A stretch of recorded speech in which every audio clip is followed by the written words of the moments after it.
আপনাদের খেয়াল আছে? এ রজব চাঁদ বড় গুরুত্বপূর্ণ একটি চাঁদ। পয়গম্বর বলেছে রজব চাঁদ হচ্ছে আল্লাহ তাআলার মাস, বলেন না সুবহানাল্লাহ। আর শাবান চাঁদ হচ্ছে নবীর মাস, আর রমজান হচ্ছে আমার উম্মতের মাস। সুবহানাল্লাহ।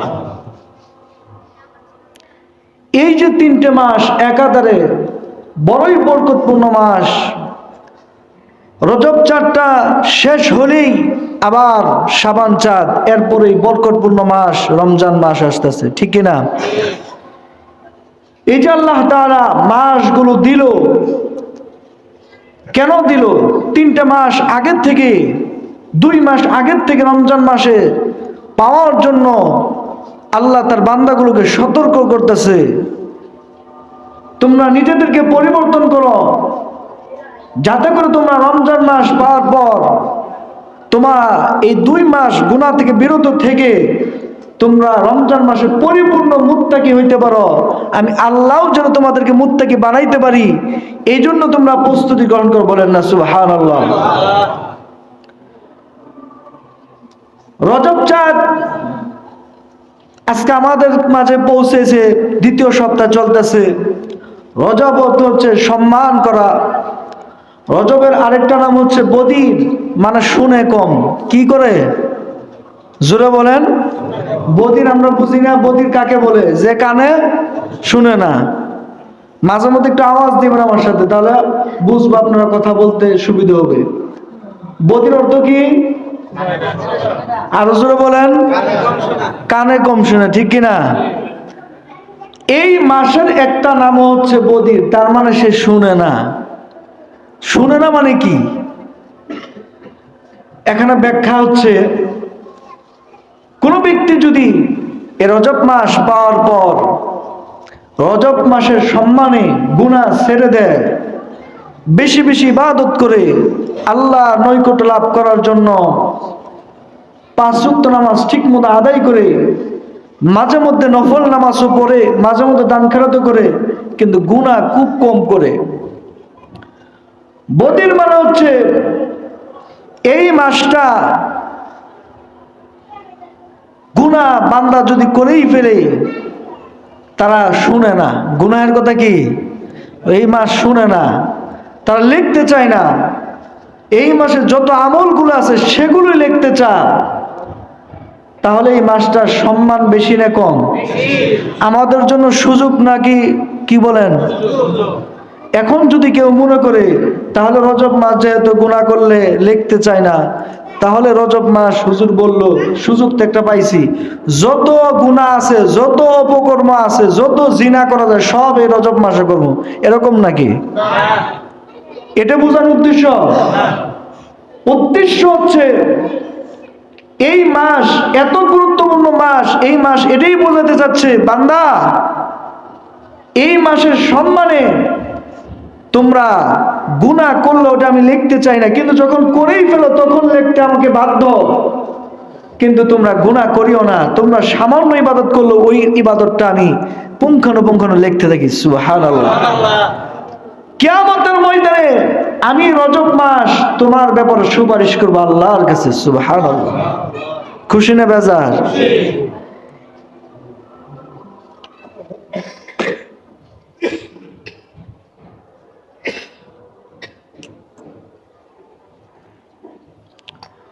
এই রজব মাস আল্লাহর কাছে সুপারিশ করবে। কেমন সুপারিশ? যখন বান্দা বড়ই মুসিবতে পড়বে। মুসিবত বলতে কি বুঝেন? যেদিন ও উম্মিহি ও আবি ও সাহিবাতিহি ও বানি, নিজের গর্ভে ধারণী মা সন্তানকে পরিচয় দিবে না, তাহলে দিন কঠিন দিন না? নিজের রক্তের ভাই, পৃথিবীর জমিনে সবচেয়ে কিছু বন্ধন হচ্ছে, 1 নাম্বার মার বন্ধন, 2য় বাবার বন্ধন, 3য় হচ্ছে ভাই বোনের বন্ধন, ঠিক কিনা? এই বন্ধনগুলো বড় বড় খুব মজবুত একটা বন্ধন। কিয়ামতের মধ্যে আল্লাহ তাআলা বলতেছে ও উম্মিহি ওয়া আবি, সেদিন তোমার মা বাবা তোমাকে সন্তান বলে পরিচয় দিবে না। তাহলে কঠিন একটা দিন না?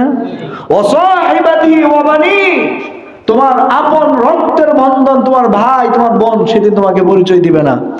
সেদিন যদি মা আর বাবা, ভাই বোন যদি রক্তের বন্ধন পরিচয় না দেয়, দুনিয়ার অন্য মানুষকে আপনাকে পরিচয় দিবে? বাঁচাবে? ওই কঠিন মুসিবতের ময়দান দিন, যেদিন তোমার মা, তোমার বাবা, তোমার আপন ভাই, তোমার আপন বোন, রক্তের বন্ধন, দুনিয়াতে কোনো মুসিবতে পড়লে সর্বপ্রথম যিনি দৌড়ায় যাইতেন তোমার মা, দ্বিতীয়ত তোমার বাবা, তৃতীয় তোমার ভাই, তোমার বোন। তোমাকে দুনিয়ার মুসিবত থেকে বাঁচানোর জন্য এই মানুষগুলো সর্বপ্রথম আগায় যাইতো। কিন্তু কিয়ামতের ময়দানে আল্লাহ তাআলা বলে ওয়া উম্মিহি ওয়া আবি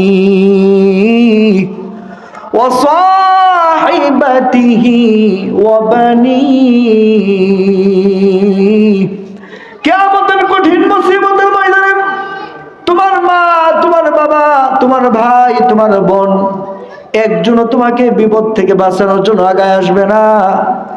ওই দিন যদি তুমি বাঁচতে চাও, তাহলে রজব মাসকে সম্মান করার জন্য তুমি যদি গুনাহ থেকে বিরত থাকতে পারো, তাহলে এই রজব মাস তোমাকে কিয়ামতের ময়দানে সুপারিশ করবে। বলেন না সুবহানাল্লাহ।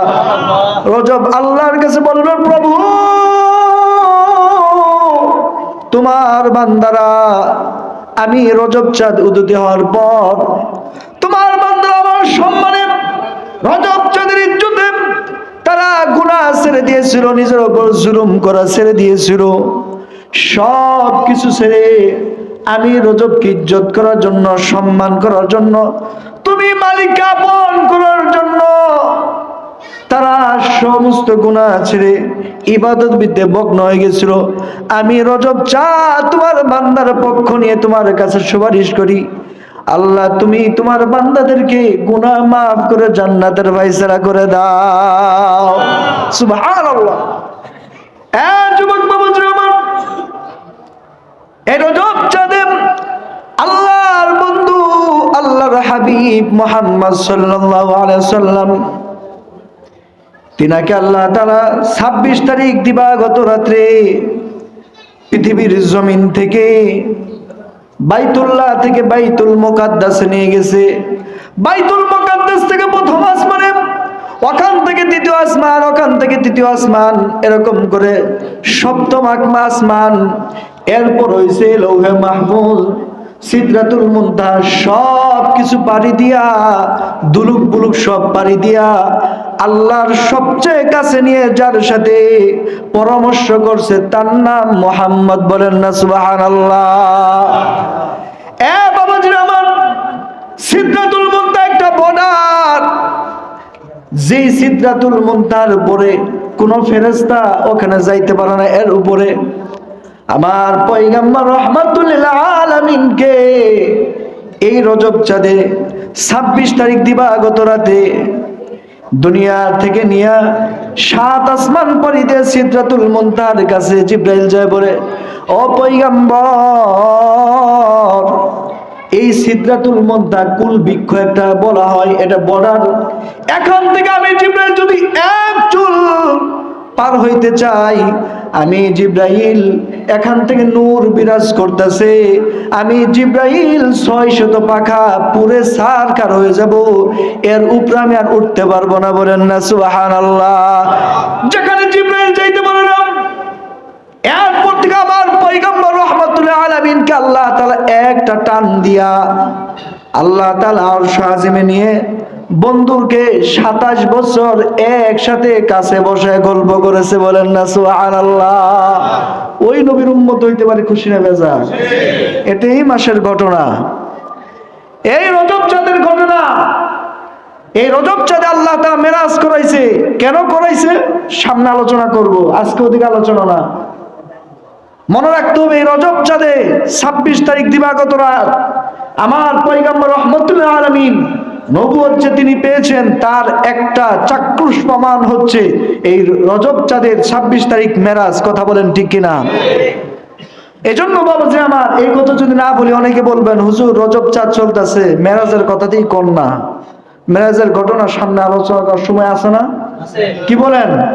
এই জন্য একটু টাচ দিয়ে রাখলাম। মনে রাখবেন এই মাসেই 26 তারিখ দিবাগত রাত্রে কি মেরাজ হয়েছিল। আমার পয়গম্বরকে আল্লাহ তাআলা সমস্ত দুনিয়ার সব কিছু ভেদ করে, যেখানে কেউ যাইতে পারে না, যেখানে কোনো নবী যাইতে পারে নাই, যেখানে আদম যাইতে পারে নাই, যেখানে কোনো মুসা পয়গম্বর যাইতে পারে নাই, যেখানে ইব্রাহিম পয়গম্বর যাইতে পারে নাই, সমস্ত নবীকে কাউকে যেখানে নেয় নাই, সেখানে আমার নবীকে নিয়ে গেছে। সুবহানাল্লাহ। ওই নবীর উম্মত হইতে পারে খুশি না বেজার? আরো যাবেন খুশি না বেজার? এই জন্য বাবাজি আমার, আল্লাহ তাআলা বলতেছেন এই রজব চাঁদ পাওয়ার পর আমার বান্দা যদি গুনাহ ছাড়তে পারে, আমার বান্দা যদি আল্লাহর নৈকট্য লাভ করার জন্য বেশি বেশি ইবাদত করতে পারে, আমি আল্লাহ তাআলা তাকে এই 2টা মাসে তাকে ছাড় দিব। কেমন ছাড়? এই 2টা মাসে তাকে আমি ছাড় দিব, যাতে তাকে গুনাহ মুক্ত করব। এই 2 মাস যদি গুনাহ থেকে বাঁচতে পারে, রমজান মাসে তো এমনি শয়তান বন্দী থাকবে, তাহলে আগামী বছর পুরাটাই তাকে আমি গুনাহমুক্ত করার জীবন তৌফিক দান করব। বলেন না সুবহানাল্লাহ। আর যদি রজব শাবান গুনাহ না ছাড়তে পারে, আমার বান্দা রজব এবং শাবানেও যদি গুনাহ করতে থাকে, রমজান পাওয়ার পর আমি শয়তান ঠিকই বানবো, তার যে গুনাহ করার একটা অভ্যাস থাকবে, ওই যে অভ্যাস, শয়তান তাকে আর ধোঁকা দিবে না, ওই অভ্যাসের ধাক্কায় রমজান মাসেও গুনাহ করবে। কথা বলেন ঠিক কিনা? রমজান মাসে আপনারা জানেন শয়তান আল্লাহ তাআলা শিকল বন্ধ করে, তারপরেও কেন শয়তানের কাজগুলো মানুষ করে, তারপরেও রোজা রাখে না মানুষ। রমজান মাসে দিনের বেলা 4 হোটেলে চা খা আছে না নাই? রমজান মাসে টিভির সিনেমা হলগুলো চলে, ওইখানেও মানুষ যা, মুসলমানের সন্তান কেন যা? শয়তান তো বান্দা ছিল। এরপর রমজান মাসে মানুষ ঘুষ খা কেন খা? তার মানে ওই যে 11টি মাস গুনাহ করছে, ওই যে শাবান এবং রজব মাসেও ঘুষ খাইছে, ওই যে শাবান এবং রজব মাসেও সিনেমা দেখছে, ওই যে শাবান এবং রজব মাসেও মানুষের উপর জুলুম করছে। এই 2 মাস পার পরেও নিজেকে জুলুম থেকে বাঁচাইতে পারলো না, গুনাহ থেকে বাঁচাইতে পারলো না। এই যে একটা অভ্যাস, অভ্যাসের ধাক্কায় ওই রমজানের মতো বরকতপূর্ণ মাসেও, রহমতপূর্ণ মাসেও, ওই মাসেও, নাজাতপূর্ণ মাসেও ওই ব্যক্তি গুনাহ থেকে বাঁচতে পারে না। কথা বলেন ঠিক কিনা? এ যুবক বাবাজি আমার, রজব মাস এবং শাবান মাস পার পরও যদি আল্লাহর গোলাম নিজেকে গুনাহ থেকে বাঁচাইতে পারে, গুনাহ মুক্ত জীবন যদি করতে পারে, ওই রজব মাস এবং শাবান মাসের পর একটা বরকতপূর্ণ মাস আসতেছে। প্রথম 10 দিন রহমত, দ্বিতীয় 10 দিন মাগফিরাত, তৃতীয় 10 দিন নাজাত। এই যে বরকতপূর্ণ মাস, যেই মাসের প্রত্যেকটা সেকেন্ড, প্রত্যেকটা মুহূর্ত, প্রত্যেকটা সময় আল্লাহ তাআলা তার বান্দাদের গুনাহ মাফ করে জান্নাতের খাতায় লিখে দেয়। বলেন না সুবহানাল্লাহ। এমন মাসে আমরা আল্লাহর কাছে ক্ষমা চাওয়ার জন্য, আল্লাহর কাছে ক্ষমা পাওয়ার জন্য, জান্নাতের নামটা লেখানোর জন্য রজব এবং শাবানে গুনাহ মুক্ত জীবন করতে চেষ্টা করব তো ইনশাআল্লাহ? রাজি আছি ইনশাআল্লাহ? এখন থেকে আর গুনাহ করব না, এখন থেকে আর মানুষের উপর জুলুম করব না, এখন থেকে আর অন্যের আইল ঠেলবো না, এখন থেকে আর কোনো উপর জুলুম করব না, এখন থেকে আর ঘুষ খাবো না, এখন থেকে আর সিনেমা দেখবো না, এখন থেকে আর অশ্লীলতা কথা বলবো না, এখন থেকে আর সুদ ঘুষ দিবও না, নিবও না। এরকম কে কে করতে পারবো? রাজি আছি ইনশাআল্লাহ? আল্লাহ তুমি চাই দেখো তোমার বান্দাগুলো হাত তুলেছে রজব এবং শাবানে সম্মানে, তারা রমজান মাসে তোমার কাছে ক্ষমা নিবে এবং জান্নাতে নাম লেখাবে। আল্লাহ এদের সবাইকে তুমি কবুল করো। বলেন আল্লাহুম্মা আমিন। এই যে আপনারা আজকে হাত তুললেন, এই যে হাত তুললেন, সাধারণ ক্যামেরায় যদি এটা ধারণ করতে পারে, আল্লাহকে এটা ধারণ করতে পারছে কি পারছে না? এই ক্ষমতা আছে। জোরে বলেন আছে। কিয়ামতের ময়দানে আল্লাহ এই ফুটেজ দেখাইতে পারবে কি পারবে না? পারবে। বিশ্বাস আছে?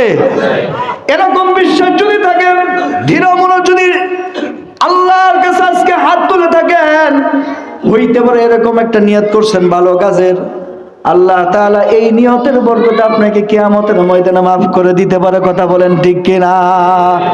এই জন্য বাবাজি আমার, রজব চাঁদ চলতেছে, বড় বরকতপূর্ণ চাঁদ।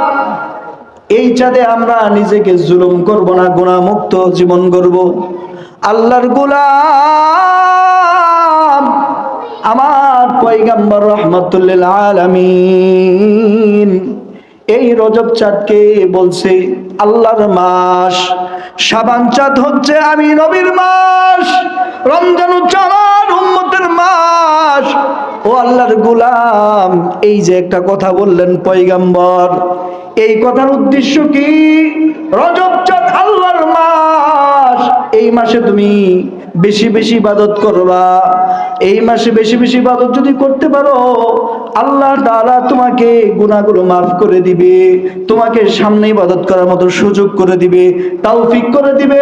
তৌফিক মানে কি? তোমাকে আল্লাহ সুস্থতা দান করবে, তোমাকে আল্লাহ তাআলা শয়তানের ধোঁকা থেকে বাঁচায় রাখবে, তোমাকে আল্লাহ তাআলা আমার পয়গম্বর হাদিসে ভিতরে বলেছেন, ক্বালান নবী সাল্লাল্লাহু আলাইহি ওয়াসাল্লাম আল্লাহুম্মা বারিক লানা ফি রজব ওয়া শাবান ওয়া বাল্লিগনা রমাদান। সুবহানাল্লাহ।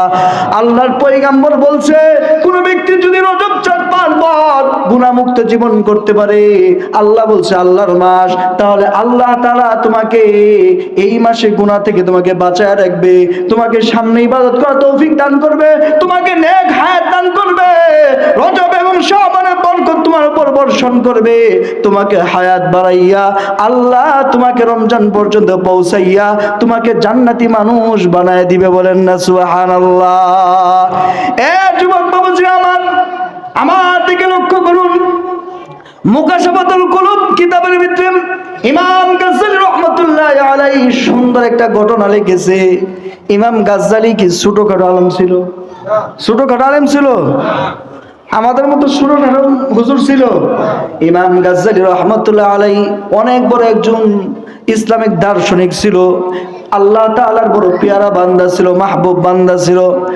ইমাম গাজ্জালী রাহমাতুল্লাহি আলাইহি বলেন, রজবের নাম হচ্ছে প্রদীপ। এই মাসে কানে কম শুনে, তার মানে বান্দা গুনাহ করলেও লিখতে চায় না, কিন্তু বান্দা যদি ইবাদত করে সাথে সাথে লেখে, একটু করলে আল্লাহ বান্দা একটু যদি ইবাদত করে বাড়ায় বাড়ায় লেখে। বলেন না সুবহানাল্লাহ। এ আল্লাহর গোলাম একজন আল্লাহর একজন নেককার বান্দি ছিল, বাইতুল মুকাদ্দাসের খাদেমা ছিল। বাইতুল মুকাদ্দাসের নাম অনেকেই শুনেছেন, ফিলিস্তিনের ভিতরে যেই মসজিদ, ওই মসজিদটা মুসলমানদের প্রথম কেবলা। আল্লাহর তাআলা আমরা আমাদের মুসলমানদের প্রথম কেবলা ছিল, আর আমার পয়গম্বরের ইচ্ছে ছিল আল্লাহ যেন বাইতুল্লাহরে কেবলা বানায় দেয়। বলেন না সুবহানাল্লাহ।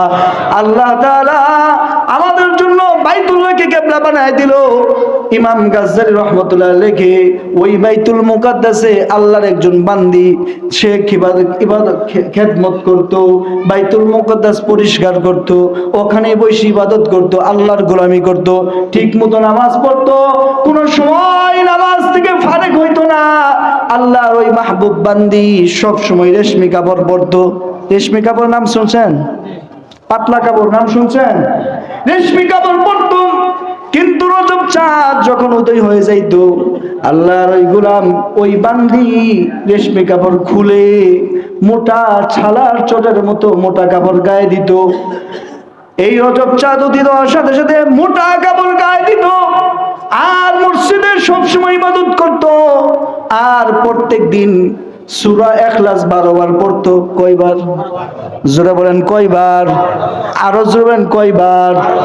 12 বার পড়তো। সূরা ইখলাস একবার পড়লে 10 পড়ার সওয়াব আল্লাহ দান করে। সুবহানাল্লাহ। 2 বার পড়লে 20 পড়ার সওয়াব আপনি আমলনামায় দান করে। 3 বার পড়লে আল্লাহ তাআলা রাজি খুশি হইয়া 1 খতম কোরআন পড়লে আপনার আমলনামায় মালিক সওয়াব দান করে দেয়। সুবহানাল্লাহ। আল্লাহর ওই বান্দি সূরা ইখলাস প্রত্যেকদিন 12 বার পড়তো। হঠাৎ করে আল্লাহর বান্দি মৃত্যুর সময় গনে আসছে। আল্লাহর ওই বান্দি তার সন্তানগুলোকে ডাক দিয়েছেন, সন্তানগুলোকে কাছে আসছে, আসার পরে বলতেছে, ও আমার সন্তানেরা, আমি মনে আর বেশি দিন বাঁচবো না, আমি যদি মারা যাই তাহলে আমাকে তোমরা মোটা কাপড় দিয়া তোমার আমার কাপন পরাইয়া আমাকে কবরে নামাবা। সন্তানদেরকে ওসিয়ত করছে, ওসিয়ত যেদিন করছে 2-1 দিনের মধ্যে মারা গেছে আল্লাহর বান্দি। মারা যাওয়ার পর সন্তানগুলো প্রভাবশালী ছিল, অর্থ সম্পদওয়ালা ছিল। সন্তানগুলো রেশমি কাপড়, তারা রেশমি কাপড় মা পরতো আগে, দামি রেশমি কাপড় দিয়ে তাকে জানাজার কাফন পরাইয়া কবরে নামায় দিছে। এবার কবরে নামানোর পর সন্তানগুলো রাত্রে ঘুমাইছে, ঘুমের ঘরে স্বপ্নে দেখায়, ও আমার সন্তানেরা, আমি তোদেরকে ওসিয়ত করছিলাম আমাকে কোনো দামি কাপড় পরানোর দরকার নাই, আমাকে মোটা কাপড় পরাইয়া কবরে নামাবি, কিন্তু তোমরা আমাকে রেশমি পাতলা কাপড় পরাইয়া কবরে নামাইছো, আমার ওসিয়ত রাখলা না। আমাকে কেন এই কাপড় পরাইলা? আমাকে তোমরা আমার কথা কেন তোমরা শুনলা না? আমাকে কেন বিপদে ফেলাইলাম? এরকম স্বপ্ন দেখার পর হাতের বেলা সন্তানের ঘুম ভেঙে গেছে। সকাল বেলায় আত্মীয় স্বজন ভাইদেরকে ডাক দিছে, ডাক দিয়ে বলে, ও আমার আত্মীয় স্বজনেরা, আমার ফ্যামিলির লোকেরা, আমার মা ওসিয়ত করেছিল আমি মারা গেলে, মা মারা গেলে তাকে যাতে মোটা পোশাক পরাইয়া কাপন দিই, কিন্তু আমরা সন্তানেরা মোটা পোশাকের বদলি দামি রেশমি কাপড় দিয়ে তাকে আমরা কবরে নামায় দিছি। এবার সন্তান পেরেশান, হয়রান।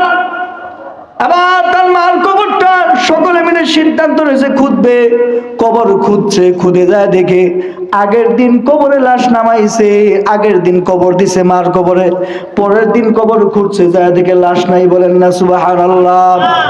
যখন লাশ নাই, সন্তানরা হয়রান পেরেশান। আগামীকাল আমার মার কবর, আমার মা লাশ নামাইলাম। আমার মা বড় পরহেজগার ব্যক্তি ছিল, আমার মা একজন দিনদার ব্যক্তি ছিল, আমার মা একজন মুত্তাকি আবেদা সলেহা ছিল, গুনাহ করতো না, সব সময় আল্লাহর ঘর বাইতুল মুকাদ্দাসের খাদেমা ছিল। কিন্তু আমার মার কবরে কালকে নামাইলাম, আমার মার লাশ নাই কেন? সন্তানরা পেরেশান, হয়রান। আবার গায়েব থেকে আওয়াজ আসে, ও সন্তানেরা, তোমার মা প্রত্যেকদিন সূরা ইখলাস পড়তো। বলেন না সুবহানাল্লাহ। প্রত্যেকদিন সূরা ইখলাস বারবার পড়েছে। একবার সূরা ইখলাস পড়লে আল্লাহ তাআলা 10 বারের সওয়াব তোমার আমলনামায় দেয়, 2 বার পড়লে 20 বারের সওয়াব দেয়, 3 বার পড়লে 30 বারের সওয়াব দেয়। সূরা ইখলাস পড়তে কি কয়েক ঘন্টা লাগে? কি জোরে বলেন, কয় মিনিট লাগে? 1 মিনিটে 3 বার পড়া যায়। কথা বলেন ঠিক কিনা? ও আল্লাহর গোলাম, তোমার মা প্রত্যেকদিন 12 বার সূরা ইখলাস পড়তো। আর রজব চাঁদ উদিত হওয়ার পর তোমার মা আজকে বাইতুল মুকাদ্দাসের ভিতরে সুন্দর করে ইবাদত করত, কোনো সময় নামাজ কাজা করত না। এই রজবকে সম্মান করার কারণে, শাবানকে সম্মান করার কারণে, ও সন্তানেরা, আমি আল্লাহ তোমার মাকে একা ছেড়ে দেই নেই। বলেন না সুবহানাল্লাহ। ও সন্তানেরা, এই শাবানকে সম্মান করার কারণে, রজবকে সম্মান করার কারণে, তোমার মা বারবার সূরা ইখলাস পড়ার কারণে আল্লাহ তাআলা বলে, তোমার মাকে আমি আল্লাহ একা ছেড়ে দেইনি। তোমার মার জন্য কুরআন সুপারিশ করেছে, তোমার মার জন্য রজব চাঁদ সুপারিশ করেছে। এই জন্য আমি আল্লাহ তোমার মাকে রহমতি কুলে তুলে নিয়েছি। বলেন না সুবহানাল্লাহ। তোমার মার দেহটা আমি আল্লাহ রাজি খুশি হইয়া তোমার মার দেহটা জান্নাতের ভিতরে ঢুকায় দিছি। বলেন না সুবহানাল্লাহ। এই জন্য যারা সন্তান আছো, যারা আজকে এখানে বৃদ্ধ বাবাজিরা আছেন, যারা যুবক ভাইরা আছেন, আপনি বড় কোরআন শরীফ তেলাওয়াত করতে পারেন না, গোটা কোরআন খতম করতে পারেন না, কিন্তু সূরা ইখলাস ছোট্ট একটা সূরা, মাত্র কয়েক সেকেন্ড লাগে পড়তে। বেশি সময় লাগে? বেশি সময় লাগে? মাত্র কয়েকটা সেকেন্ড লাগে। সূরা ইখলাস একবার যদি তেলাওয়াত করেন, মুহাব্বতের সাথে পড়তে হবে, আজমতের সাথে পড়তে হবে, মনে করতে হবে সূরা ইখলাস পড়তেছি, আল্লাহর সাথে কথা বলতেছি। বলেন না সুবহানাল্লাহ। আল্লাহ তাআলা বলছে, কালামুল্লাহ, কালামুল মুলকি, কালামুল্লাহ হইছে এই কোরআনের যত কথা আছে, সব কথা হইছে কার কথা? আওয়াজ দিয়ে বলেন, আরো জোরে, কার কথা? আল্লাহ বলে কালামুল্লাহ। আল্লাহ তাআলা পৃথিবীর জমিনে 1,00,000 মতান্তরে 2,24,000 নবী পাঠাইছে, কাউকে কালামুল্লাহ দেয় নাই, সকলকে সহিফা দিয়েছে, কিতাব দিয়েছে। কালামুল্লাহ মানে আল্লাহর কথা। আল্লাহর সাথে তুমি যখন সূরা ইখলাস পড়বা, কোরআন তেলাওয়াত করবা, তুমি বেশি পড়তে পারো না, কোরআন তুমি খতম করতে পারো না। তুমি একটা হুজুরের কাছে যাও, একটা ইমামের কাছে যাও, যাই বলো হুজুর আমি পড়তে পারি না, আমাকে 4টে সূরা শিখিয়ে দেন, আমাকে 2টে সূরা শিখিয়ে দেন, সূরা ইখলাসটা আমাকে শিখিয়ে দেন। সূরা ইখলাস যখন তুমি পড়বা, মনে মনে ভাববা আমি আমার মালিকের সাথে কথা বলতেছি, মুহাব্বতের সাথে পড়বা, আজমতের সাথে পড়বা। তুমি যদি এরকম পড়তে পারো, সূরা ইখলাস 1 বার পড়বা, 2 বার পড়বা, 3 বার পড়বা, আল্লাহ তোমার আমলনামায় কোরআন খতমের সওয়াব ঢুকায় দিবে। বলেন না সুবহানাল্লাহ। মৃত্যুর পর সূরা ইখলাস তোমার পক্ষে সুপারিশ করবে, মৃত্যুর পর সূরা ইখলাস তোমাকে সুপারিশ করে তোমাকে জান্নাতে পৌঁছায় দিবে। বলেন না সুবহানাল্লাহ। এই জন্য বাবাজি আমার, আল্লাহর পয়গম্বর রাহমাতুল আলামিন হাদিসে ভিতরে বলে, মান করাআল কুরআন ফাস্তাওয়ারাহু ফাহাল্লা হালালাহু ওয়া হারামা হারামাহু আদখালাহুল জান্নাতা ওয়া শাফাআহু ফি আশরাতিন মিন আহলিহি ক্বাদ ওয়াজাবাত লাহুমুন নার। বলেন না সুবহানাল্লাহ। কোন ব্যক্তি যদি কোরআনের হাফেজ হয়, হাফেজ হওয়ার পর কোরআন যেগুলোকে হালাল বলে ঘোষণা দিয়েছে ওগুলো হালাল হিসেবে গ্রহণ করছে, কোরআন যেই জিনিসগুলোকে হারাম বলে ঘোষণা দিয়েছে ওগুলো হারাম হিসেবে বর্জন করেছে, আল্লাহ নবী বলে ওই ব্যক্তিকে কিয়ামতের ময়দানে আল্লাহ সুপার পাওয়ার দান করবে। বলেন না সুবহানাল্লাহ। ওই ব্যক্তি, যেই ব্যক্তি হাফেজ হইল, ওই ব্যক্তিকে আল্লাহ তাআলা কিয়ামতের ময়দানে সুপারিশ করার মতো সুপার পাওয়ার দান করবে। কি পাওয়ার? তার পরিবারভিত্তিক যারা জাহান্নাম ওয়াজিব হয়ে গেছে, যারা জাহান্নামে চলে গেছে, আল্লাহ তাআলা বলবে ও হাফেজে কোরআন তুমি এবার জান্নাতে চলে যাও, তুমি একটা করে আয়াত তেলাওয়াত করো, তোমার আয়াত যেখানে তেলাওয়াত শেষ হবে, তোমার তেলাওয়াত শেষ মিনাল জিন্নাতি ওয়ান নাস, যেখানে তুমি শেষ করবা ওইখানে তোমার জান্নাতের ঠিকানা হয়ে যাবে। বলেন না সুবহানাল্লাহ। আল্লাহর ওই হাবিব, আল্লাহর ওই মুখলেস বান্দা হাফেজে কোরআন বলবে, না না, আমার মা আমার বাবা বড় কষ্ট করে আমাকে হাফেজে কোরআন বানাইছে, বড় কষ্ট করে গার্মেন্টসে চাকরি করে আমাকে পড়াইছে, আমার মা আমার বাবা দিন মজুরি আমাকে পড়াইছে, আল্লাহ তোমার কোরআন শিখাইছে, আমার মা বড় কোরআন তেলাওয়াত করতে পারে নাই, আমার মা বাবা বেশি ইবাদত করতে পারে নাই, আজকে তারা জাহান্নামে, আমি জান্নাতে যাব, হইতে পারে না এটা। আল্লাহ বলবে ও হাফেজে কোরআন যাও যাও, তোমাকে আমি সুপারিশ করার মতো 10 জন তোমার পরিবার থেকে যা জাহান্নামে ঢুকে গেছে, জাহান্নামীতে হাবুডুবু খাইতেছে, ওদেরকে তুমি নিজে যাইয়া যাকে ভালো লাগে তাকে তুমি জাহান্নাম থেকে টেনে টেনে তুলে তাকে জান্নাতে নিয়ে চলে যাও। বলেন না আল্লাহু আকবার। এই জন্য হাফেজে কোরআন সন্তানকে বানাবেন ইনশাআল্লাহ। লাভ না লস? মনে করেন হাফেজ আলেম বানাইলে দুনিয়াতে বেশি একটা ইনকাম করতে পারবে না, এরকম নিয়ত অনেকে আছে না নাই? মনে মনে হুজুর দেখলে নাচ ছিটকে আছে না নাই? হুজুরা কি করে খাবো, দাওয়াত খায় চলে, আছে না নাই? হুজুরা তো কিছু করতে পারে না, ইমামতি করবো, দাওয়াত খাইবো, মাসে মাসে কোরআন শরীফ পড়াইবো, আর জানাজা পড়াইবো, দোয়া করবো, এইটাই কাম। এরকম অনেকে আছে না নাই? তুমি যা নাক ছিটকাও, তুমি মনে করো তোমার পুরা ডাক্তার বানাইছো, ব্যারিস্টার বানাইছো, পাইলট বানাইছো, কিয়ামতের ময়দানে মরলে জিরো জিরো, কি হিরো হইতে পারবো? কিন্তু যারা নাক ছিটকাইছো যেই হুজুর রে, ওই মোল্লা বলছো, জানাজা পড়ায় খাইবো, দাওয়াত খাইবো, কোরআন তেলাওয়াত করে খাইবো, ওই কিন্তু কিয়ামতের ময়দানে হিরো হয়ে দাঁড়াইবো। কথা বলেন ঠিক কিনা? ওর কাছেই তোমাকে চাইতে হবে, বলবা হুজুর আপনাকে 1 কাপ চা খাওয়াইছে, আজকে বিপদ, আমাকে নিয়ে যান। ওই দিন হুজুর বলবো হ্যাঁ আপনি খাওয়াইছেন, চলেন, সুপারিশ করবে। বলেন না সুবহানাল্লাহ। এই জন্য উলামায়ে কেরাম, আলেম, হাফেজ এদের দিকে কখনো বাঁকা চোখে দেখেন না, দেখবেন নিজের ক্ষতি হবে। কথা বলেন ঠিক কিনা? আপনি দেখলেও আমার কোনো লাভ লস নাই, আর যদি ভালো চোখে দেখেন, সম্মানের চোখে দেখেন, ইজ্জতের চোখে দেখেন, আর উলামায়ে কেরামকে সম্মান করলে মনে করবেন আপনি আমাকে সম্মান করতেছেন না, কাকে সম্মান করতেছেন? ওই কোরআনকে সম্মান করতেছেন, ঠিক কিনা? আর কোরআনকে সম্মান করা মানে কাকে সম্মান করা? আরো যাবেন, কাকে সম্মান করা? আমি যদি কোরআন হাদিস না পড়তাম, আজকে এখন আমাকে বসতে দিতেন? আমাকে নামাজ পড়াইতে দিতেন? তার মানে আমি কোরআন হাদিস একটু পড়ছি বিধে আমাকে এখানে বসতে দিছেন, আবার আমাকে দিয়ে দোয়া করান, আমাকে দিয়ে জানাজা পড়ান, হুজুর একটু দোয়া করেন। এটা কার কারণে করেন? কোরআনের ইজ্জতের কারণে, ঠিক কিনা? এই জন্য নিজের সন্তানকে আলেম বানান, হাফেজ বানান, যাতে আপনি মারা গেলে কোনো বাড়াকে হুজুর না লাগে, নিজের সন্তান যদি আপনি জানাজা পড়ায় কবরে নামাইতে পারে। কথা বলেন ঠিক কিনা? সন্তান যদি বাবার লাশ কান্দে নিয়ে দাঁড়া, সন্তান যদি বাবার লাশ সামনে নিয়ে দাঁড়া, আরেকজন বাড়াতে হুজুর এসে দাঁড়া, দুইজনের মন কি এক থাকবে? জোরে বলেন, এক হবে? সন্তান যেমন দাঁড়াইলে, বাবার লাশ নিয়ে দাঁড়াইলে, প্রথম তাকবীরে চোখের পানি ঝর ঝর করে পড়বে, দ্বিতীয় তাকবীর কলজে ভাঙ্গে খানখান হয়ে যাবে, তৃতীয় তাকবীর হেসকে আসবে, চতুর্থ তাকবীরে যখন মালিকের কাছে মনে মনে বলে আল্লাহ আমার বাবাকে মাফ করে দাও, আল্লাহ সাথে সাথে মাফ করে দিবে, সুবহানাল্লাহ। আর আমাকে নিয়ে দাঁড়া করাইলে কি কাম হইব? আল্লাহ মাফ করতেও পারে, নাও করতে পারে। নিজের সন্তান বানান। কথা বলেন ঠিক কিনা? যেমন নিজের খাজনি উঠলে হাতটা নিজের জায়গা মতো যায়। কথা বলেন ঠিক কিনা? আর অন্য যদি কোনো একটু খাওয়ায় দেও, যাবো জায়গা মতো? এই জন্য নিজের সন্তানকে একজন আলেম বানান, হাফেজ বানান, ধর্মীয় শিক্ষায় শিক্ষিত করেন। দেখবেন মরলে আখিরাতে এই সন্তান আপনাকে সুপারিশ করবে, সুবহানাল্লাহ। এই জন্য এখন থেকে আমরা সকলেই সবাই প্রস্তুতি নেই আখিরাতে পুঁজি করার জন্য। নিজে একজন সন্তানকে আলেম বানাবো, হাফেজ বানাবো, নিজে কোরআন পড়বো, পরিবারদেরকে পড়ানোর চেষ্টা করাবো, নিজে সুদ খাবো না, নিজে ঘুষ দিব না, অন্যদেরকে ঘুষ থেকে বিরত রাখার চেষ্টা করবো। রাজি আছি ইনশাআল্লাহ? আল্লাহ তাআলা সবাইকে সুদ ঘুষ মুক্ত জীবন গড়ার তৌফিক দান করুক। বলেন আল্লাহুম্মা আমিন।